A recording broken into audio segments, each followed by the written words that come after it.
So చాలామంది ఈ మధ్యలో నా హెయిర్ చాలా తొందరగా తెల్లబడిపోతుంది అని చెప్పి క్వెషన్ అడుగుతా ఉన్నారు. సో హెయిర్ గ్రేయింగ్‌కి మెయిన్ ఇంపార్టెంట్ కాజెస్ ఏమైతే ఉండొచ్చో ఇవాళ చూద్దాం. హెయిర్ గ్రేయింగ్ మెయిన్‌గా న్యూట్రిషనల్ డెఫిషియన్సీస్ వల్ల వస్తుంది. ఎలాంటి న్యూట్రిషనల్ డెఫిషియన్సీస్ అంటే వైటమిన్ బి12 deficiency, vitamin D deficiency and iron deficiency.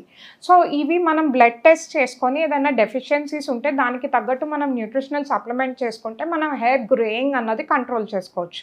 In case nutritional deficiencies కాకపోతే చాలామందికి ఏంటి అంటే స్ట్రెస్ ఇండ్యూస్ కండిషన్స్ ఉంటాయి. ఈ స్ట్రెస్ ఇండ్యూస్ కండిషన్స్‌లో ఏంటి అంటే మన బాడీలో oxidative stress or free radicals అన్నది బాగా ఇంక్రీజ్ అయిపోతూ ఉంటుంది. దానివల్ల కూడా మనకు గ్రేయింగ్ వచ్చే ఛాన్స్ ఉంటుంది.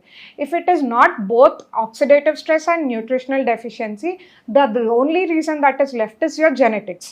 అండ్ జెనెటిక్స్ విషయంకి వచ్చేసరికి మనం దానికి ఇండివిజువల్గా ట్రీట్మెంట్ ఏమి ఇవ్వలేము. సో ఈ పాయింట్ జెనెటిక్స్ వల్ల వచ్చింది అంటే the patient has to accept that it is in their jeans.